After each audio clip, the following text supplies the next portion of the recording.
고맙고 고마우신 아버지 하나님, 오늘 이렇게 저희들에게 또 새 생명을 일으켜주시고 은혜의 하루를 허락하심에 감사합니다.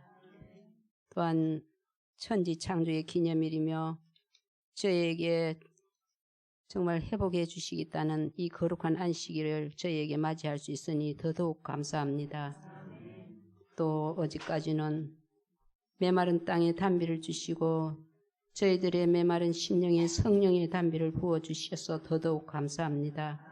아버지, 오늘 또 이 시간 저희들 여기에 모여서 우리 주님의 말씀을 듣고 또 상고하고자 모였습니다. 이 시간에 또 사단이 우리 마음을 틈타지 않게 하여 주옵시고 오직 성령님께서만 임재하여 주시옵소서. 살리는 것은 영이니 육은 무익하다 했사오니 우리의 육이 살려고 하는 것보다 우리의 영이 살게 하여 주시옵소서. 새 영을 받아서 정말 그 영으로 말미암아 날마다 항상 기뻐하고 범사에 감사하고 쉬지 말고 기도하는 삶이 되어서 우리 주님 맞이하게 하여 주시옵소서. 말씀을 선포할 주의 종과 듣는 우리 모든 회중들의 마음에 성령이 충만한 시간 되기를 바라오며 그 귀하신 이름 예수 그리스도의 이름으로 간절히 기도드립니다. 아멘.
반갑습니다.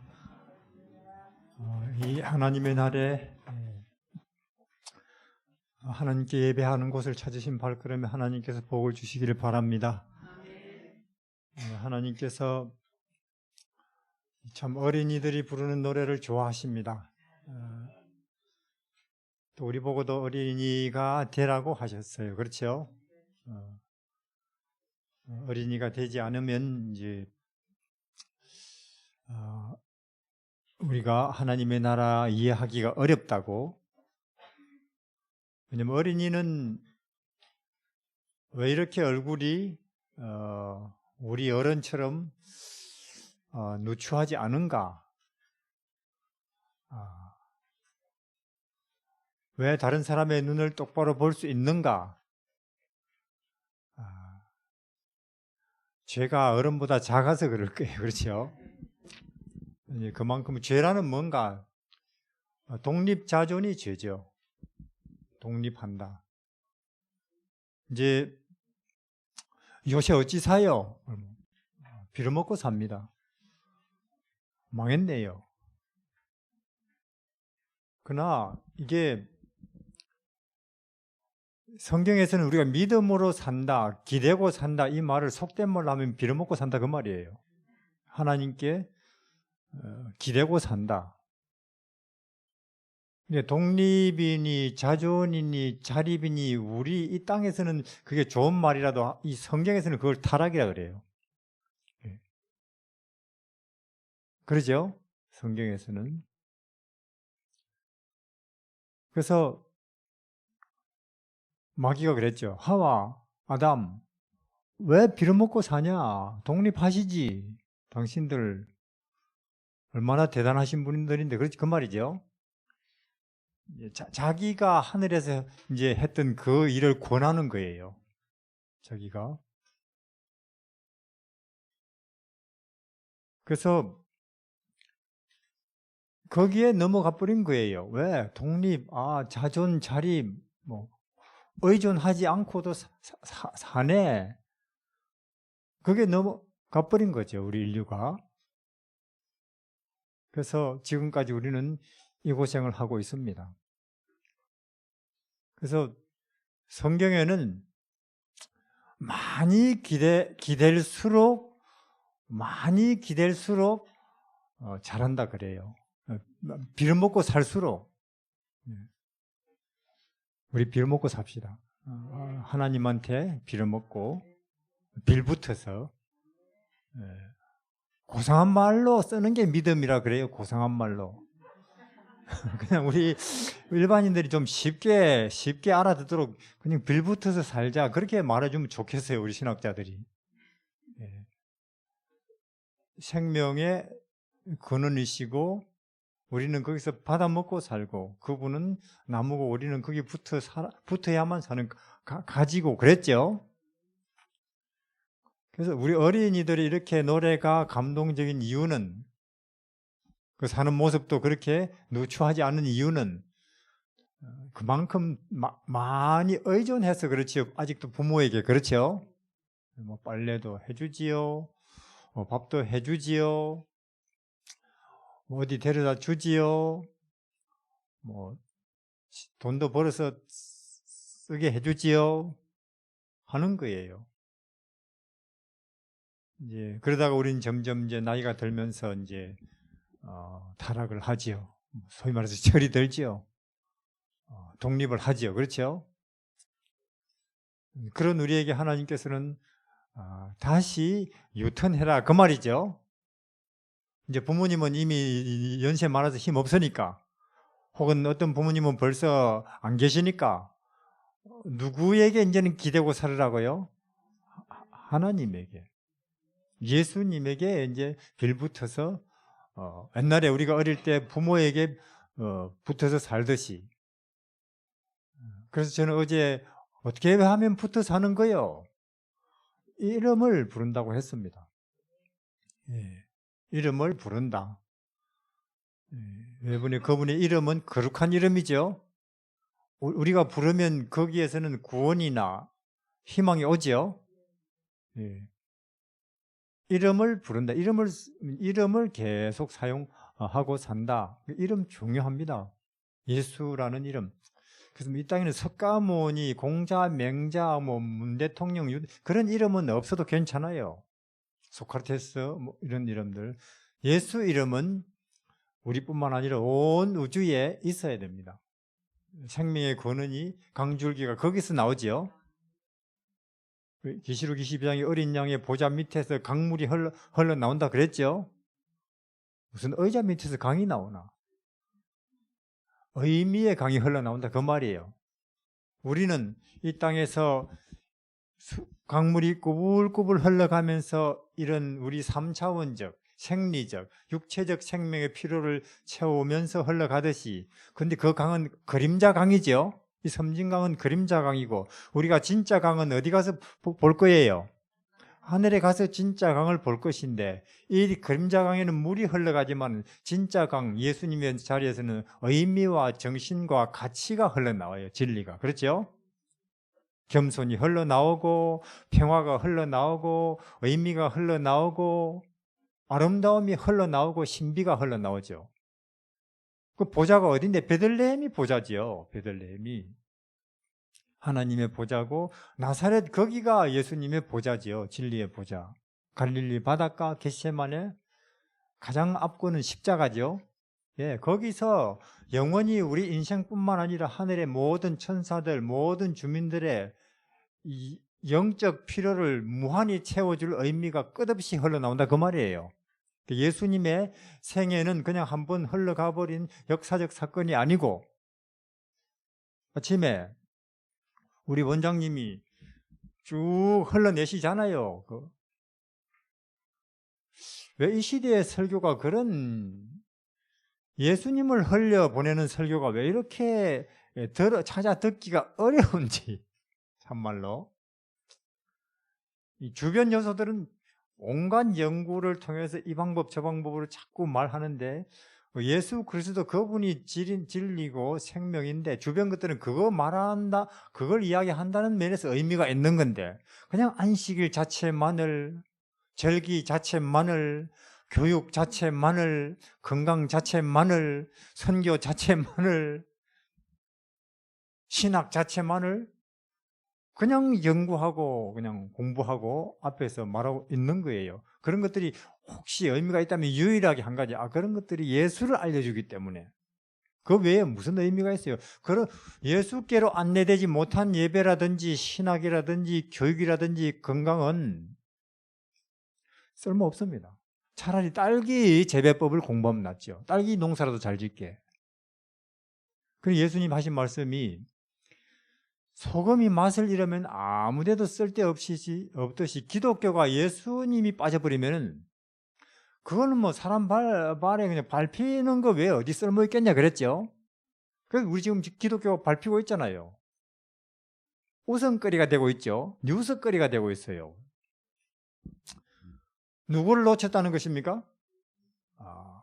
주인공을 놓쳤다. 주유소에 기름 없는 거예요. 그러면 식당에 밥 없는 것이고. 그래서 우리는 다시 교리, 신학 좋지만은, 안식일도 좋지만은 그 모든 것의 주인이신 예수께로 돌아가자 하는 것입니다. 이 동네 구호가.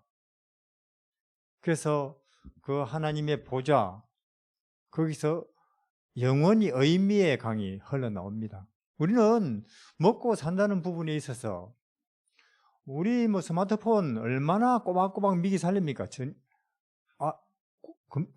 굶고 있네? 그럼 딱 충전시켜 주지요? 그건 저것들의 음식이고, 우리 이 몸은 뭐 밥이니 감자니 고구마니 그렇고, 그러나 영원한 생명체는 하늘에 가면 하늘에 영원한 몸이 있고 영원한 생명이 있다 그랬지요, 바울이?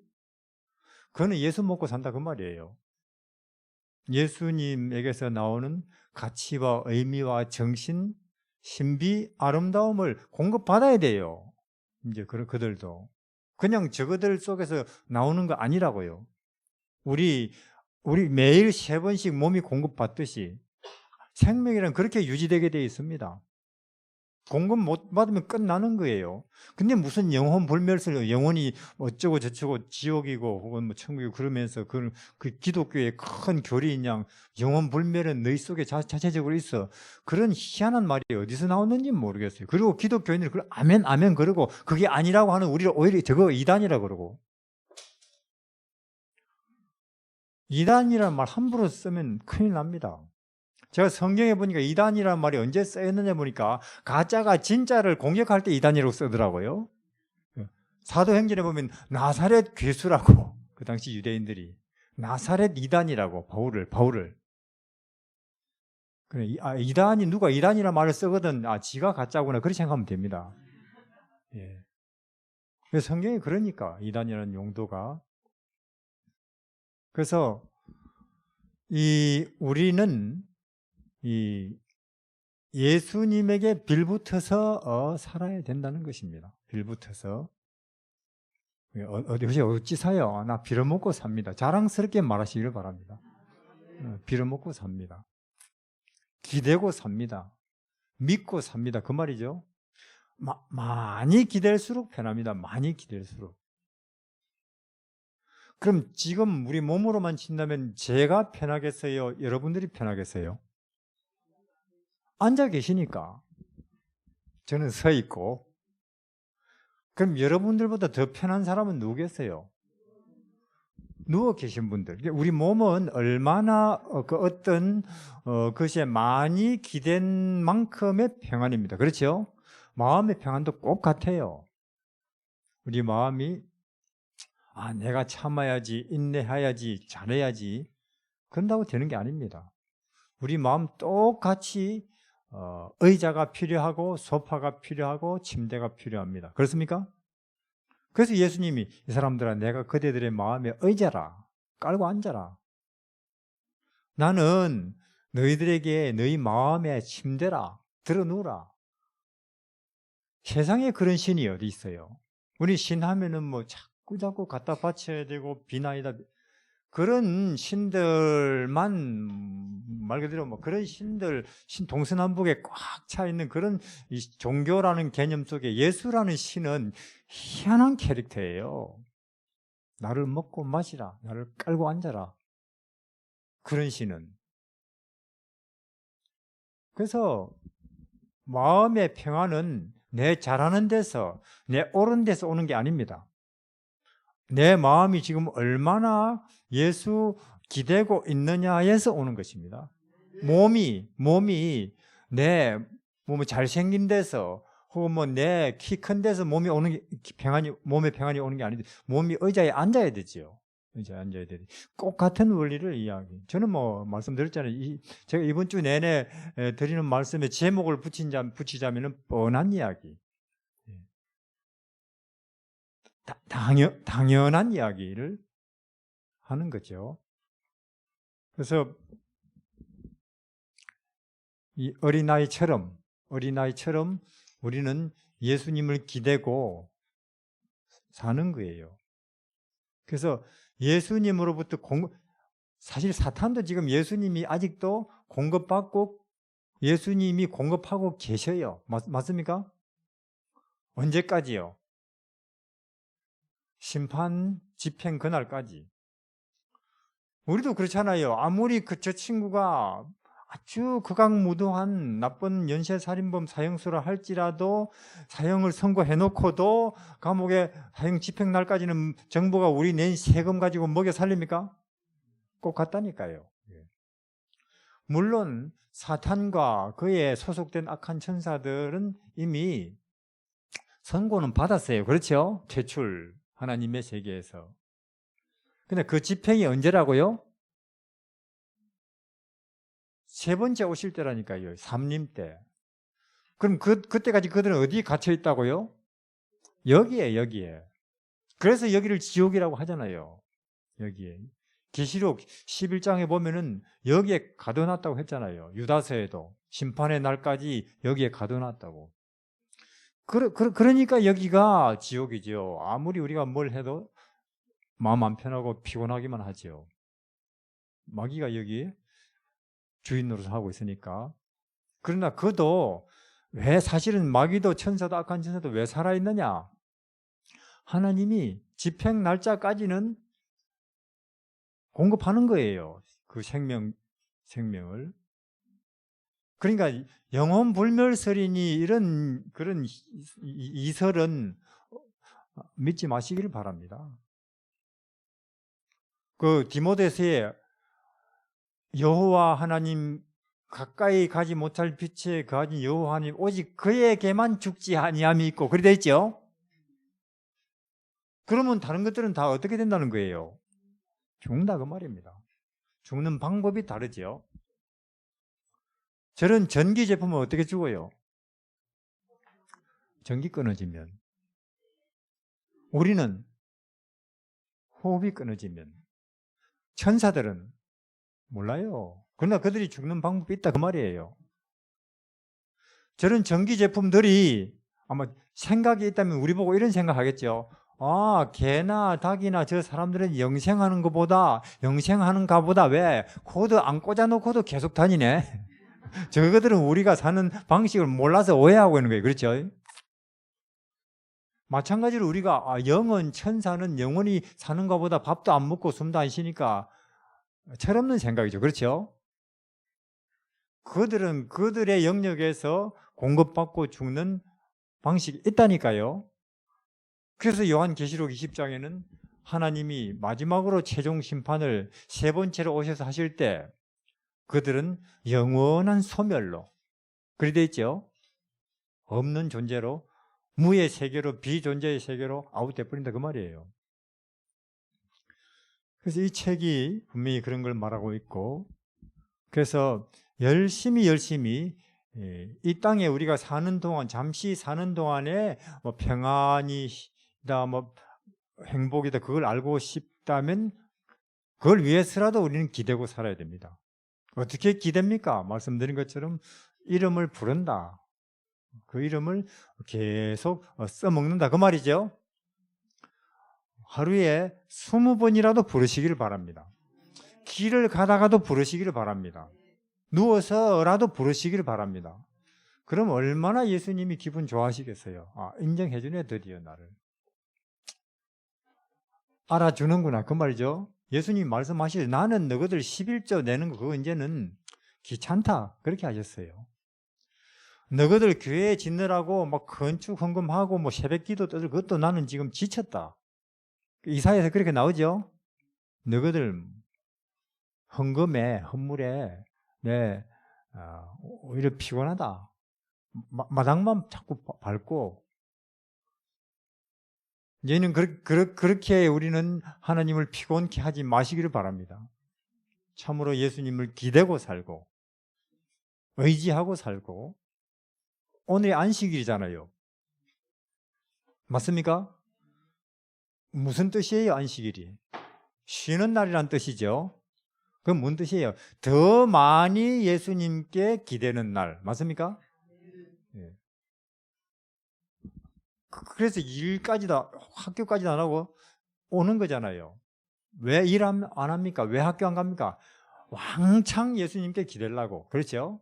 완전히 그분에게 자빠져 버리려고 이 날이 안식일인 거예요. 그런데 안식일이라고 하면서 이사야 58장에 보면은 안 쉰다 그 말이에요. 지도 안 쉬고 남도 안 쉬게 하고 일 시키고 서로 더 스트레스 받게 하고 그런 안식일에 예수님이 그런 안식일에 내 참 힘든다 그렇게 말씀하셔요. 누구 보고? 교회 다니는 사람들 보고.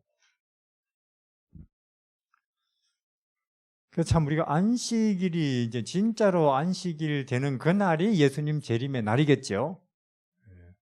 안식일이 진짜로 예수님의 날, 안식 명실 그대로 우리 심신이 안식하고 치료가 되고 새 생명으로 충전되고 그 날이 되면은 예수님이 안식일의 주인이신 그분이 오실 것입니다. 연습하는 거죠. 우리가 오늘은 왕창 그분을 기대는 날이다. 그분의 이름을 더 많이 부르는 날이고 그분의 베들레헴이나 그분의 나사렛이나 혹은 가나의 혼인잔치나 그걸 더 많이 떠올리는 날이고 상기시키는 날이고 이야기하는 날이고 그런 날이죠. 그래서 우리가 오늘을 그런 날로 기대고 사는 건데 이름을 부른다. 하루에 20번이라도 부른다. 100번이라도 부른다. 그리고 그분을 안다. 또 들여다본다. 그분이 발전소니까. 그래서 그런 사람이 되면은 의롭다, 잘하네, 옳다고 하는 것입니다. 하늘은 믿는 것을 옳다고 하는 데가 맞지요? 그런 날이 되시기를 바랍니다. 빌붙어서 살고 빌어먹고 살고. 자, 우리 스가랴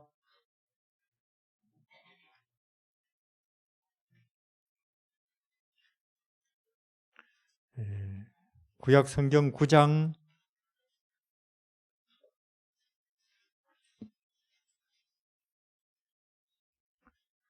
16절에 이날에 그들의 하나님 여호와께서 그들을 자기 백성의 양떼같이 구원하시리니 그들이 면류관의 보석같이 여호와의 땅에 빛나리로다. 어떻습니까?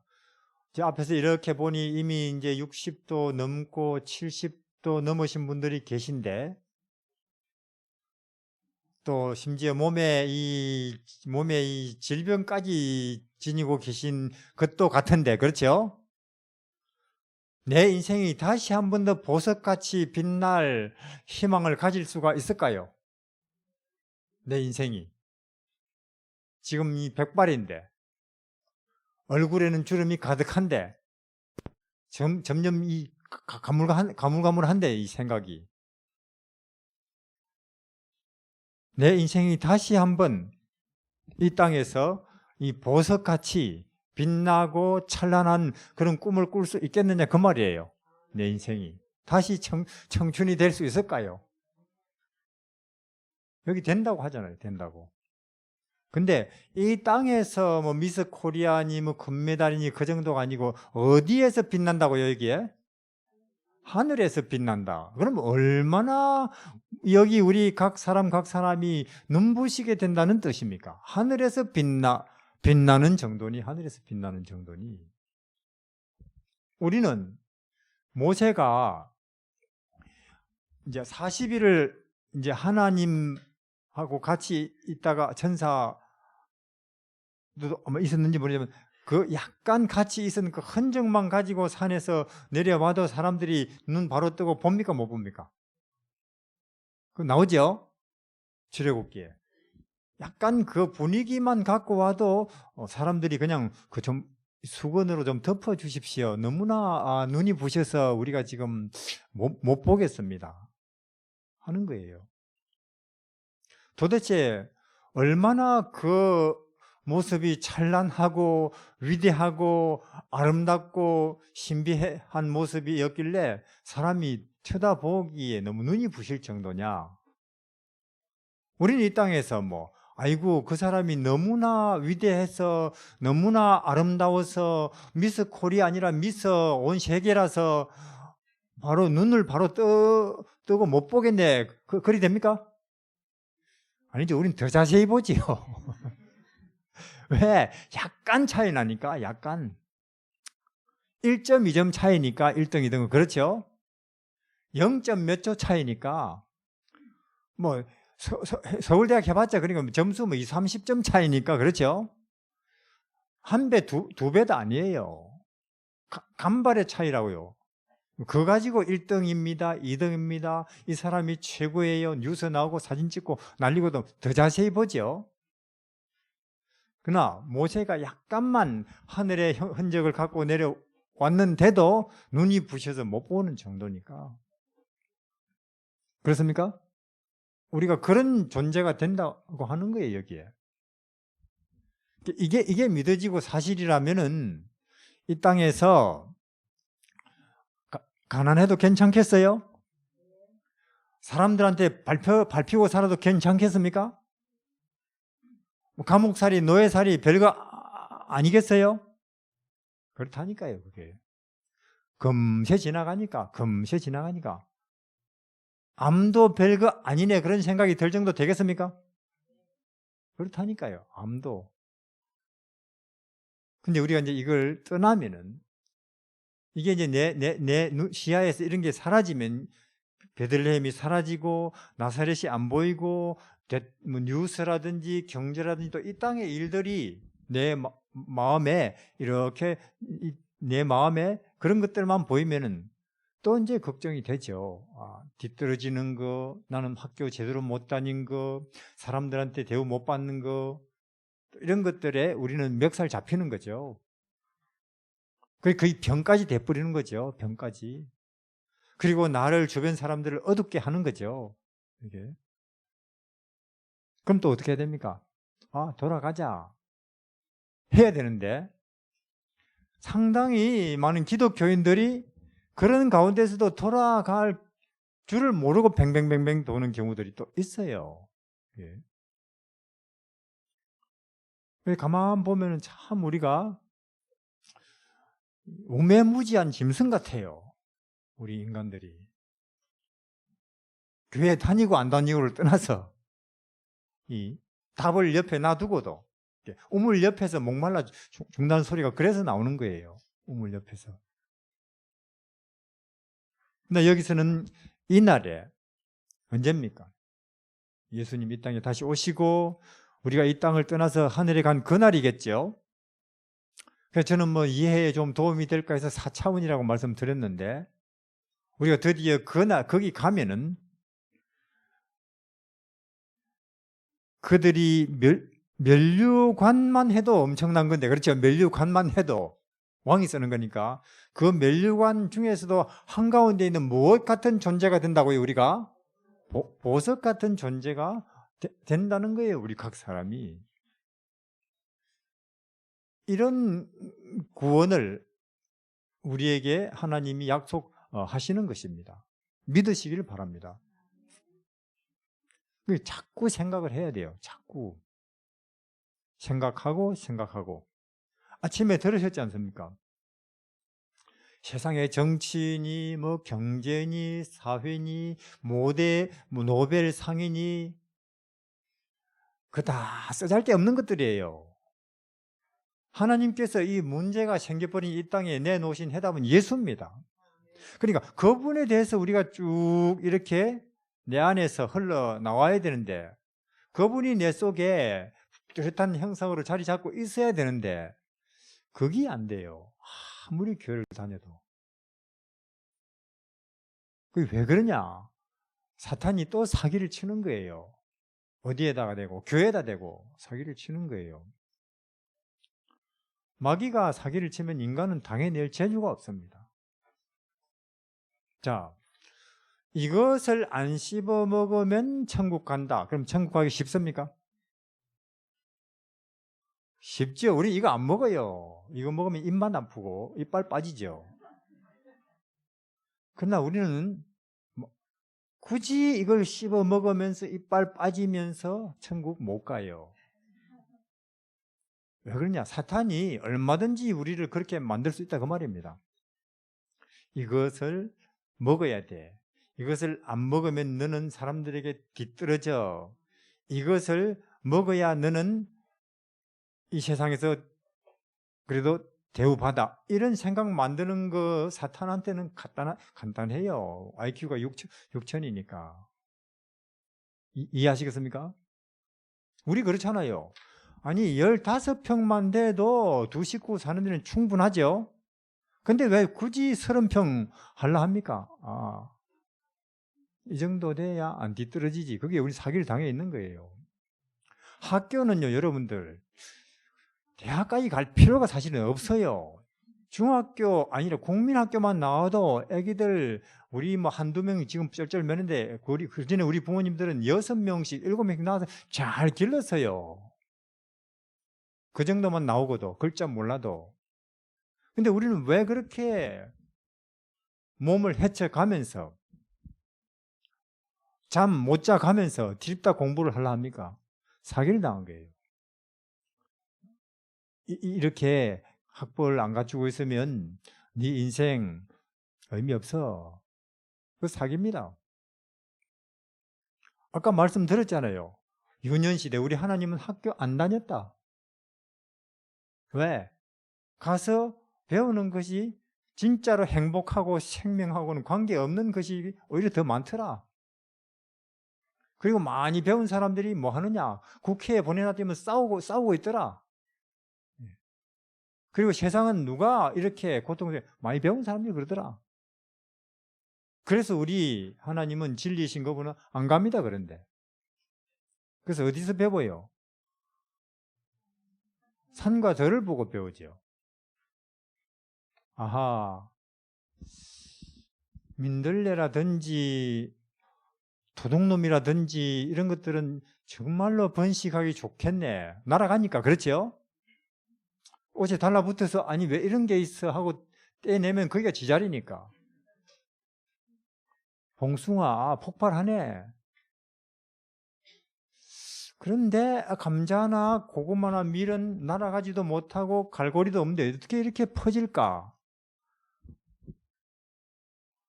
사람들이 보니까 감자, 고구마, 야 이거 좋네. 이건 밀수를 해서라도 퍼뜨려야겠네. 그러죠? 예수님이 그걸 보신 거예요. 그래서 자기를 희생하는 것이 자기를 보존하기에 가장 좋은 방법이구나. 온 세상이 사실 민들레 천지 아니잖아요. 도둑놈 천지 아니잖아요. 오히려 밀 천지고 고구마 천지지. 그런 걸 배우는 거예요. 그 아이는 저만할 때. 요새 학교 가면 남 속이는 방법을 배워. 남 이기고. 그래서 그런 예수님을 알아야 되고 채워야 된다 그 말입니다. 이날에 그들의 하나님 여호와께서 그들을 자기 백성의 양떼같이 구원하시리니 그들이 면류관의 보석같이 이 땅에서도 빛나기가 우리 어려운데 그렇죠? 여기 하동군에서 누가 우리를 알아주나요? 그러나 우리가 이 땅에서 빛나는 정도가 아니고 어디서 보석같이 빛난다고 합니까? 네, 하나님의 땅에서 그것도 대충이 아니고 이 면류관만 해도 엄청난데 그 한가운데 있는 보석같이 빛나는 존재가 된다 그 말이에요. 실제로 그건 사실입니다. 천사들보다 그 히브리서가 묘한 이야기를 해요. 하나님이 언제 천사에게 내가 너를 낳았다 했느냐? 그러나 아들에 관해서는 내가 너를 낳았다. 하나님이 언제 천사들에게 내가 너희를 앞으로 이 우주를 다스릴 후사로 너희를 택했노라고 하신 적이 있느냐? 그러나 아들에게는 어떻다고요? 그는 만물을 다스릴 내 후사로 체험을 받은 존재다. 지금은 천사들보다 못한 것 같아도 사실은 앞으로 오는 우주를 다스릴 존재는 누구라고요? 사람이다. 그 말이에요. 사람이신 예수님이다. 하시면서 거기에 우리도 포함된다. 그렇게 이 히브리서는 위대한 사상을 전개해 나가요. 저는 히브리서를 쓴 사람인데 도대체 어떻게 우리는 천사 꼬레비만 돼도 우리 한이 없겠는데. 우리가 우주에 가면은 천사들은 그냥 일꾼이라고 돼 있어. 일꾼이라고 거기에. 그냥 바람이고 종업원. 그러나 그 아들은 또 그 아들과 형제된 우리는 뭐라고요? 후사라고 상속자라고 그리 돼 있죠. 히브리서가. 저는 히브리서를 누가 썼는지 모르겠어요. 어떻게 그런 심오한 사상을 우리는 하나님만 천사만 해도 벌벌 떠는데 우리가 하늘에 가면은 오는 우주는 하나님의 아들에게 맡겨질 것이고 그 하나님의 아들과 같은 족속 우리는 역시 그 아들과 함께 우주의 통치자들이 될 것이다. 그런 사상을 전개해 나가고 있는 거예요. 1장, 2장, 3장. 그러므로 이 큰 구원을 어떻게 등한히 하겠느냐 그 말입니다. 이 큰 구원을 등한히 하면은 그 등한히 하는데 오는 심판은 얼마나 더 억울하고 아쉽겠느냐 그 말입니다. 그러므로 믿음의 주여 온전케 하시는 이 예수를 예의 주목하자 그 말입니다. 깊이 생각하라 하는 거예요. 그래서 우리를 하나님의 땅에 면류관의 보석과 같이 빛날 것이라고. 그래서 지금 여러분들 앞에서 이렇게 보니까 물론 보암직합니다. 지금 여러분들도. 그러나 여러분들 한 분 한 분은 하늘에 가서 얼마나 위대하며 얼마나 찬란하며 보석같이 빛나는 존재가 되겠습니까? 예. 그래서 우리가 소망으로 구원을 얻었으며 이날에 그들의 하나님 여호와께서 그들을 자기 백성의 양떼같이 구원하시리니 그들이 면류관의 보석같이 여호와의 땅에 빛나리로다. 보석같이 그 형통함과 그 아름다움이 어찌 그리 큰지. 그리 되어 있습니까? 아니, 하나님이 하늘에서 우리 보고 그 형통함과 아름다움이 어찌 그리 큰지라고 할 정도면은 어떻게 해서 상상이 안 되는 거예요. 하늘에서 그 아름다움과 형통함이 어찌 그리 큰지라고 이야기를 할 정도니까. 그래서 참 오늘이 고달파도 사람들이 나를 오해해도 몸에 암은 짊어졌어도 우리는 이게 우리 소망 가운데 분명하면 우리는 기뻐할 수 있습니다. 노래할 수 있다는 것입니다. 이 땅은 금방 지나갑니다. 어떻든 지나갈 거예요. 끝나버릴 것이고 우리는 여호와의 땅에 보석같이 빛날 것입니다. 그래서 우리가 여기 보면은 로마서 8장에 아주 그 어리석은 사람 되면 안 됩니다.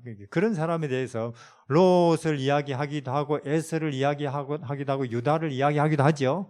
그들 얼마나 바보 같으냐. 출발은 했는데 결국은 못 가고 끝난 사람들. 홍해는 건넜는데 결국은 가나안 땅에 못 가고 사막에 묻힌 사람들. 그런 사람 되면 안 됩니다. 우리가. 그런 사람. 로마서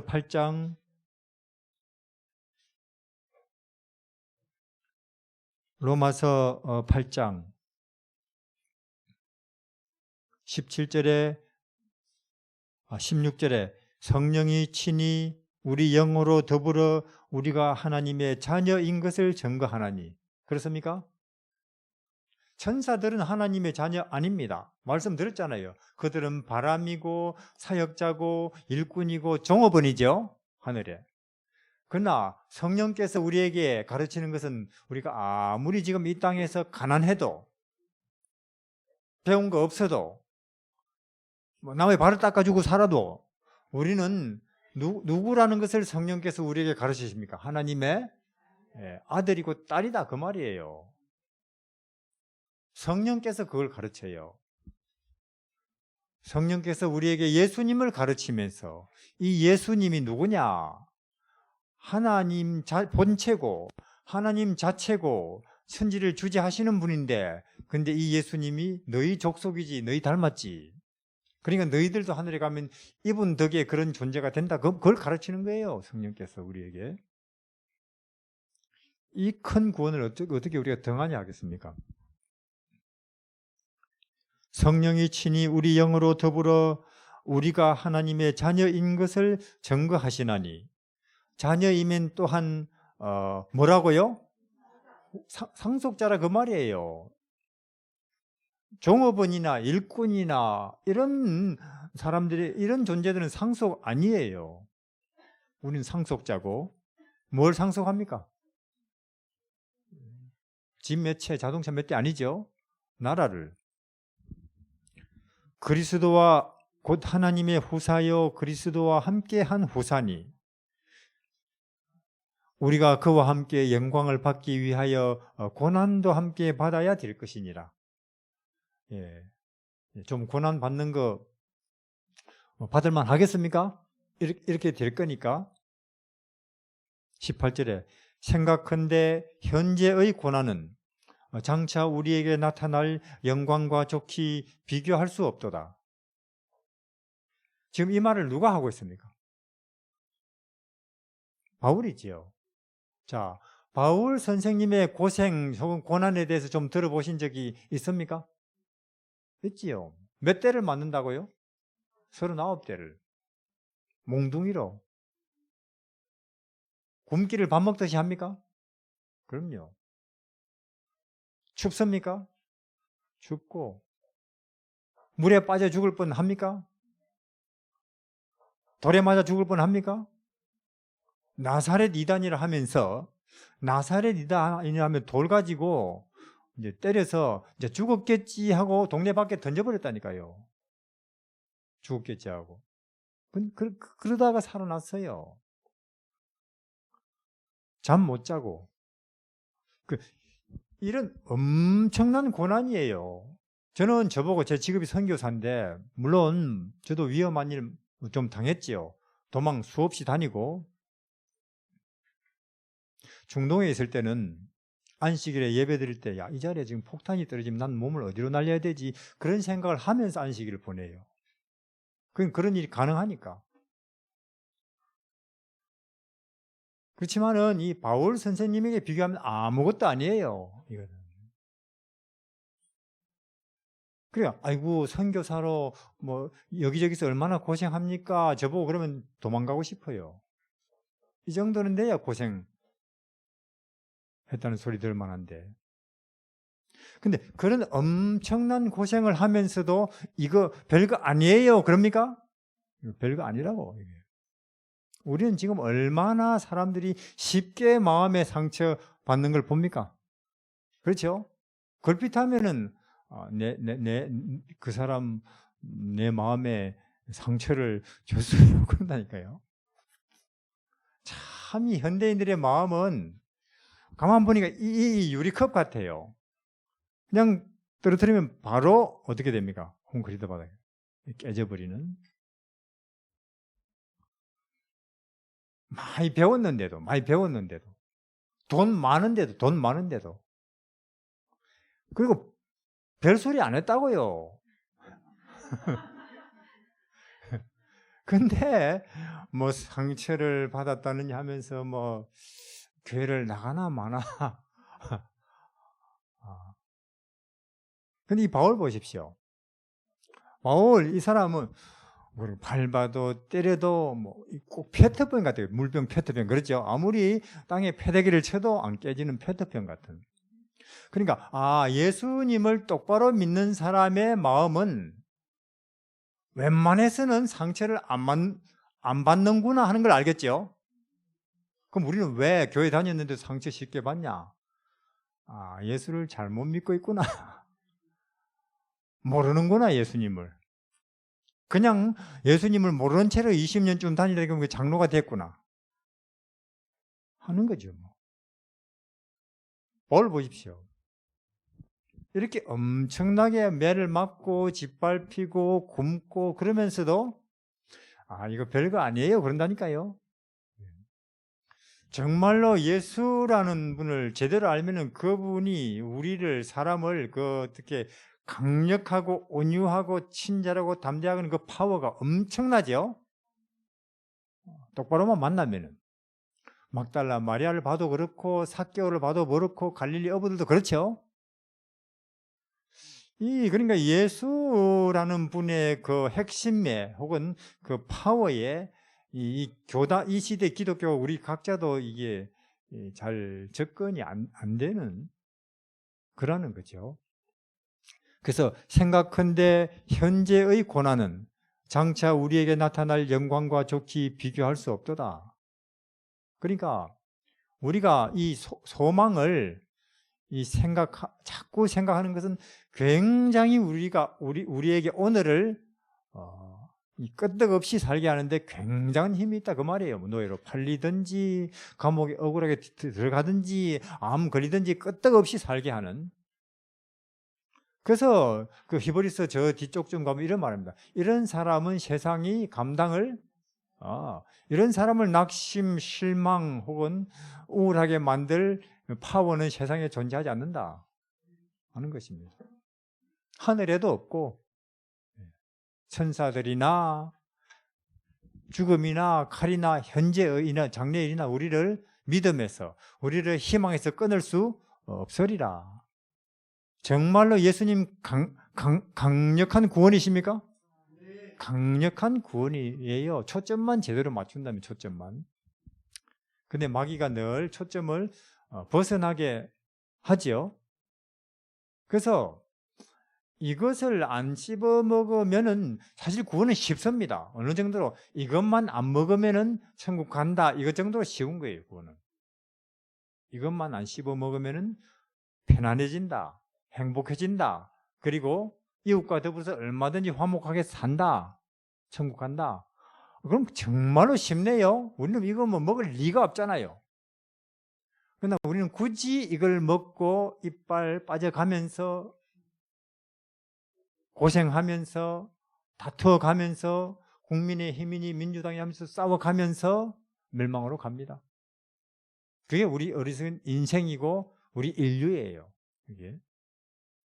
그래서 뭐 중학교 안 나와도 얼마든지 남 섬기고 봉사하면서 살 수 있는데, 그럼 나도 행복하고 남도 행복하게 살 수 있는데 굳이 그렇게 좀 행복한 시절을 보내는 아이들을 학원 몇 개씩 보내는 거예요. 지도 고생, 부모도 고생. 그러면서 망가져가는 거예요. 돈 써가면서. 얼마나 하나님이 답답하길래, 아니 너희가 왜 양식 아닌 것을 위해서 뭐 금을 갖다 주고 은을 달아주고 돈을 갖다 주고 하고 있느냐 하시는 거예요. 양식 아닌 것을 위해서. 뭐 사실 자동차도 그래요. 요새는요 10년 된 것도 중고 3,400만 원 주고도 잘 굴러다니니 왜 굳이 2천만 원, 3천만 원짜리 살라 하느냐. 내 무시 안 당하려고 그렇죠? 그 다 사기를 당해서 그런 것입니다. 사기를 당해서. 먹고 입을 것만 있으면 되는데, 우리 하나님은 끊임없이 참말로 우리가 이 땅 잠시 삶 속에서도 행복하고 감사하고 기쁠 뿐만 아니라 내 주변 사람들에게도 그런 영향을 끼쳐가면서 살 수 있는 쉬운 길을 만들어 놓으셨는데, 또 그것도 말만 하면 안 되니까 보여도 주셨습니까? 이 땅에 사람으로 직접 와서 시범 조교처럼. 근데도 그건 주목 안 하고 그냥 교회만 다닌다니까요. 주여 주여 하면서. 기독교라는 우상 숭배가 있습니다. 예수라는 우상을 세워놓고 우리는 거기서 벗어나야 되겠습니다. 그래서 마귀는 이것을 안 씹어 먹으면 그대는 시대에 뒤떨어진다. 사람들한테 인정 못 받는다. 이것을 먹어야 이거는 몸에 정말로 좋은 거야 하고 우리를 그렇게 사기치는데 정말 마귀는 쉬운 거예요. 그렇죠? 자, 그렇게 먹을 게 에덴 동산에 많습니까? 산에, 들에, 언덕에 많아요. 그런데 하필 왜 그걸 따먹느냐 말이에요. 그럼 제가 묻겠습니다. 선악과는 진짜로 보암직하고 탐스럽고 그걸 먹으면 지혜롭게 할 만큼 그렇게 생겼을까요? 아니면 그 순간에 그렇게 보였을까요? 그 착시현상입니다. 그걸 보고 있을 때 마귀가 그렇게 보이게 했다니까요. 특별한 거 아니에요, 그거. 하나도. 마찬가지로 명문 대학이니 뭐 50평짜리 아파트니 혹은 뭐 1억짜리 이런 자동차니 그거 다 착시현상이라니까요. 사탄에게 사기를 당해서 거기에 넘어가면 안 됩니다. 근데 우리가 거기에 안 넘어갈 재주가 있나요? 교회 안에서도 다 그런 걸 탐내는데 권력을, 주도권을, 자리를. 예수님을 이제는 그냥 주여 주여 대상이 아니고 진짜로 알아야 돼요. 그분의 마옥간에 탄생한 그 장면이 나에게 뭘 말씀하시고 싶어 하느냐 하는 걸 알아야 된다니까요. 나사렛의 몫으로 왔다 갔다 하는 저 모습을 통해서 우리에게 전달하시고 싶은 메시지가 뭐냐 그걸 알아야 된다니까요. 주목하면서. 근데 십자가를 뭐 여기는 교회요 오세요 헌금 내러 혹은 목걸이에 걸고 다니는 그런 거 아니고 저 십자가를 통해서 하나님이 우리 인류에게 뭘 말씀하시고 알려주시고 싶은 거냐 그걸 알아야 된다니까요. 아, 자기를 인정 안 하는구나, 낮아지는구나, 자기를 극도로 부정해버리는 것이 생명이구나, 그걸 알아야 된다니까요. 그렇게 안 하면 우리는 사탄을 이겨낼 재주가 없어요. 절대로 우리는 마귀의 사기를 못 이깁니다. 그래서 인류는 개인도 그렇고 중국도 미국도 한국도 그렇고 여전히 사기에게 사기를 당해서 지금 이 고생을 하고 있습니다. 전쟁을 하고 있고 당파 싸움을 하고 있는 것입니다. 그러나 우리가 언제든지, 성경에 뭐라 그랬어요? 언제든지 주께로 돌아가면은 거울이 수건이 벗어지려 했습니까? 또 돌아가는 거예요. 언제든지 주께로 돌아가면 수건이 벗어지리라.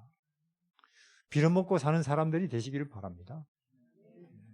의자에 앉듯이 내 몸이 의자에 앉듯이 내 마음이 예수님을 기대는 정도에서 아야 그쪽으로 자빠져버리는, 그렇잖아요. 이제는 우리가 그런 기독교인이 되고 그런 기독교를 우리가 모여서 세상에 선전해야 되겠어요. 그렇게 해야 예수님이 다시 오시는 길이 준비되니까. 자, 끝으로 우리 요한복음 8장 12절에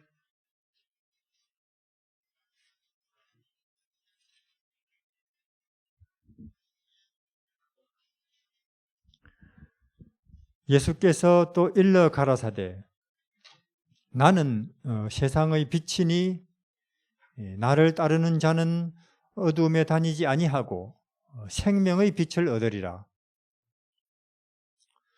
자, 어둠. 예수님이 자기를 빛이라고 하지요. 그렇습니까? 자, 어둠. 창고가 어두울 수 있고, 혹은 뭐 교실이 어두울 수 있고, 혹은 골목이 어두울 수 있고, 혹은 터널이 어두울 수 있는데, 빛이 없으면, 그렇죠? 빛이 없으면, 우리 마음이 어두울 수도 있을까요? 지금 그게 문제잖아요. 교실은 환한데, 골목은 환한데, 어느 시대보다 더 환한데, 그렇죠? 지금 이 시대는 마음이 어두워서 문제 아닙니까? 그러니까 창고가 어둡듯이, 교실이 어둡듯이, 골목이 어둡듯이 마음이 어둡다고요. 그 마음이. 마음의 어둠이 뭡니까? 걱정이죠. 불안이고, 누가 미운 거,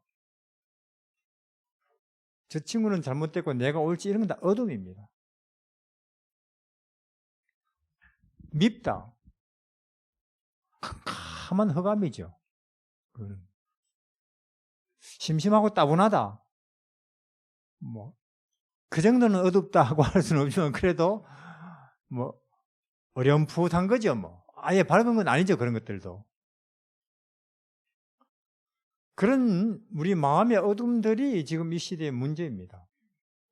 교실이 어둡듯이, 창고가 어둡듯이, 골목이 어둡듯이 우리 마음에도 어두울 수가 있는데 그게 뭐냐? 불안이고 두려움이고 걱정이고 경쟁이고 아무개가 마음에 안 든다. 이런 것들은 어둠이죠. 그런 우리 마음의 어두움을 밝히는 빛이 누구라고요? 예수님이라고요. 예수님이.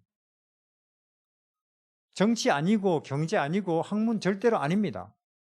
철학 물론 아니고 예술도 아니고 우리 인간의 어두운 마음을 불안이라든지 걱정이라든지 원망이라든지 이런 어두운 마음을 밝히는 유일한 빛은 예수님이라 그 말이에요.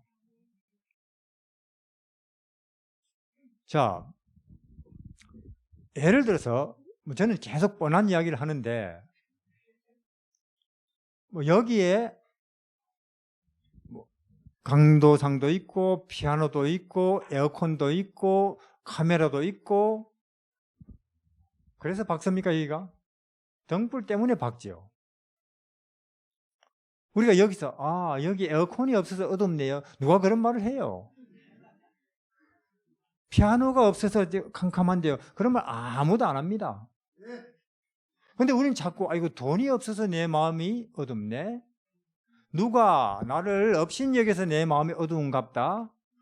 학교를 못 다녀서 내 마음이 만족이 없나? 혹은 내 집이 가구가 이러고 있다니까. 이게 마치 여기에 피아노가 없어서 어둡다 그 말이 안 되듯이 내가 학교를 덜 나와서 가진 것이 없어서 심지어 암이 걸려서 내 마음이 어둡다 이것도 말이 안 된다 그 말이에요. 예수 없어서 어두운 거예요. 예수님 없어서. 왜 뻔한 이야기를 하고 또 해야 되느냐 그 말이에요. 이 뻔한 이야기를. 예수님이 없어서 어두운 것입니다. 어두움과 밝음의 차이는 분명해요. 다른 잡다구리한 것들을 거기다가 개입시킬 필요가 없어요. 빛이 있으면 밝고 아무것도 없어도 빛이 없으면 어둡듯이 예수 계시면 내 마음에 과거로부터도 미래의 걱정으로부터도 오늘의 복잡한 문제로부터 우리 마음은 밝음이에요. 평안이고 희망인 것입니다. 근데 자꾸 다른 데서 아무개 때문입니다. 돈 없어서 그렇습니다. 자식 때문입니다. 심지어 이런 말도 들어요. 윤 대통령 때문입니다. 무슨 상관이 있어요? 그게 내 마음이 어둠하고. 저 북한의 김정은 씨가 자꾸 핵무기 만들기 때문에 내 마음은 밝을 수가 없어요. 그런 소리까지. 그것도 교인들이. 예수님 없어서 어두운 거예요. 예수님이 없어서. 예수님이란 빛이 어디서 우리 마음을 비추고 있습니까? 베들레헴에서지요. 베들레헴에서. 어디서 그분 빛이 내 마음을 향해서 지금 오고 있습니까? 나사렛에서지요. 나사렛. 그 목수가, 그 아기가. 그리고 갈릴리 바닷가 여기저기서. 제가 가만 보니까 자꾸 십자가 빛, 물론 자기도 십자가를 모르면서 살지, 십자가 빛을 이렇게 쏴버리니 갑자기 너무 밝아서 맹이 돼버릴 수 있어요. 그래서 베들레헴에서부터 시작하시기를 바랍니다. 아기 예수님 누워 있는 것만 봐도 얼마나 정답습니까? 얼마나 평화롭습니까? 신비하기까지 합니까? 신이 저런 데 누워 있다. 저런 아기로. 아기 안고 계신 이 아기, 그 아기를 신이라고 하면 상상이 가능하겠어요? 그러나 그때 베들레헴의 그 아기는 신이었다니까요. 천지를 만드신. 그걸 이렇게 보면은 저런 것을 가지고 신비라고 하는구나 그 말이죠. 그 외에 인간들 속에서 이런 거 저런 거는 그러니까 이야기거리도 안 되는 거예요. 아무리 그것이 희한해도. 그런 데서 우리 마음의 어둠을 밝히는 빛이 온다니까요. 그래서 예수께서 또 일러 가라사대 나는 세상의 빛이니. 그렇습니까? 나는 세상의 빛이니 나를 따르는 자는 어두움에 안 다닌다 그 말입니다. 그 사람이 어디에서 뭘 하고 살든지, 노예로 살든지 감옥에 살든지 사자굴 앞에 있든지 곧 목 잘려 죽든지 예수 빛이 그 마음속에 있으면 그 마음은 희망이고 평안이고 기쁨이라 그 말이에요. 나를 따르는 자는 어두움에 다니지 아니하고. 딴 데에서 아무 말도 안 되는 핑계를 대지 마시길 바랍니다. 내 마음이 어둡다 외롭다 하는 그런 이상한 핑계를 딴 데서 찾을 필요가 없어요. 그건 마치 여기 피아노가 없어서 어두워요 그런 것 같은 것입니다. 불 안 켜서 어두운데.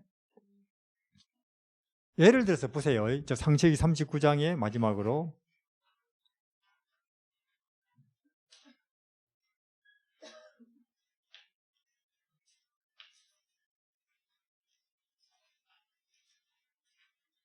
창세기 우리는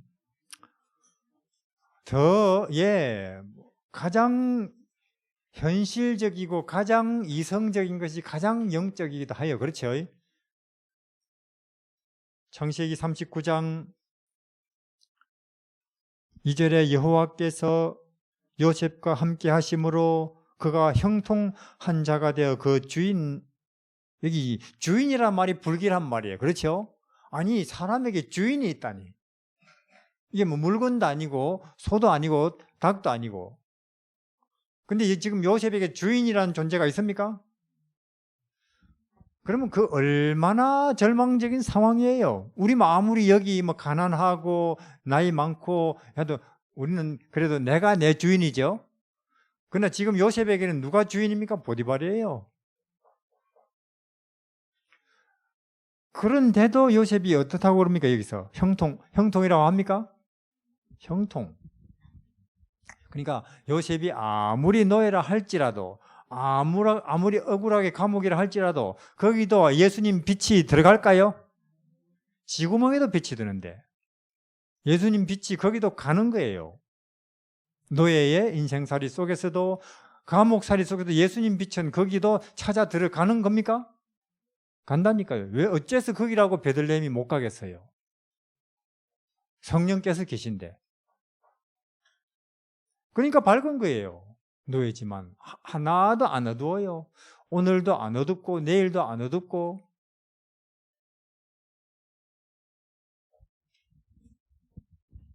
맞죠? 예수님 빛만 있으면 인간의 마음은 그 처지가 어떻든지 환해지는구나. 왜 그래요? 죄는 용서돼 버렸죠? 내일은 새하늘 새 땅이죠? 오늘은 나보다 더 가난한 분 예수님 계시죠? 그러니까요. 뭐 과거든 미래든 오늘이든 무슨 문제될 게 있어요. 예수님 빛이 있는데. 그 반대로 솔로몬은 어때요? 솔로몬은 입만 열면은 피곤하다. 와 이리 인생이 헛되노. 자 보십시다. 솔로몬은 신분이 뭐예요? 왕입니다.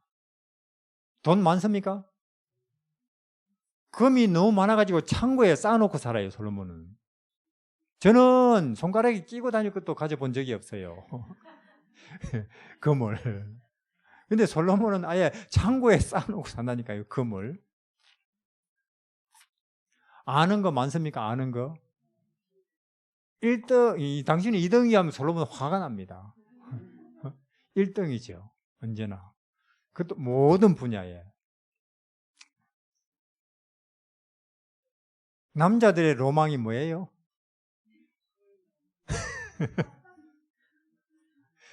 예. 하여튼 뭐 곱다는 사람은 다 불러다가 뭐 나라에서 이 나라 안에서 외국에서도 불러다가 그렇지만은 솔로몬은 늘 인생에 대해서 만족스럽지 않고 자기 자신의 삶이 행복스럽지 않고 피곤하고 그렇습니까? 다 있는데 누구 빛이 없어서 그래요? 예수님 빛이 없어서. 그래서 물론 뭐 여러분들은 이것도 저것도 있으시면서 예수님 빛에 계시면 좋고 아무것도 없다 할지라도 예수님 빛에만 있으면 요셉처럼 다니엘처럼 되는구나. 그럼 내 인생에도 예수님 빛만 계시면 되는구나. 그럼 예수님 빛이 어디 도망갑니까? 베들레헴은 항상 그 자리에 그 모습으로 있습니다. 내 인생 끝날 때까지. 나사렛은 항상 그 자리에 은혜의 빛을 우리에게 비추면서 그 자리에 있다니까요. 십자가는. 그래서 예수님 빛 가운데 사시기를 바랍니다. 정치빛 아니고 경제빛 아니고 학문빛도 아니고 철학도 예술도 아니고 예수님 빛 가운데 계시면 우리는 형통입니다. 우리 하나님, 우리는 범죄 이래로 캄캄한 어둠이었습니다. 이 땅의 인생들이 어디서 뭘 하든지 우리는 걱정이고 피곤이고 그리고 끝내는 죽음이었습니다. 이러한 우리에게 하나님께서 빛을 보내셨습니다. 참으로 하늘의 빛이요 생명의 빛이요 가치와 모든 의미로 충만한 빛인 것입니다. 이 빛은 하나님의 아들 예수 그리스도, 그 안에 하나님의 영광이, 생명이 부분적으로 아니고 충만으로 있는 것입니다. 그 하나님의 생명이, 빛이, 진리가 하나님의 아들 예수 그리스도 안에 충만으로 우리에게 주어진 것입니다. 그것이 베들레헴이며 나사렛이며 또 갈릴리 바다의 이야기이고 또 겟세마네와 십자가인 것입니다. 그러나 우리 하나님, 우리가 이 빛을 하나님의 크신 은혜를 따라 받은 후에도 우리는 어리석고도 약하여서 또 다른 데서 답을 찾을 때가 많습니다. 이러한 우리를 불쌍히 보시고 각 사람 마음에 성령께서 임하셔서 예수님이 나에게 누구신지, 그 안에 있는 하늘의 빛이 무엇인지 똑똑히 알게 하여 주시고, 이제 이후로 우리가 그 빛 가운데 머물러 삶으로써 우리 마음속에 믿음이 있고 소망이 있고 또 주변 사람들에게 위로와 희망을 전해주는 남은 날들이 되게 하여 주십시오. 세상에 이런저런 징조들이 주의 다시 오심이 심히 가깝다는 것을 우리에게 알리고 있습니다. 얼마 남지 않은 재림 직전의 이 시대에 예수님 빛 안에 머무름으로 남은 날들이나마 가치와 의미 또 믿음과 평화, 소망 가운데 살아가게 하여 주십시오. 그리고 이 주변 어둠을 밝히는 빛들이, 작은 빛들이 되게 하여 주십시오. 예수님 이름으로 기도드립니다.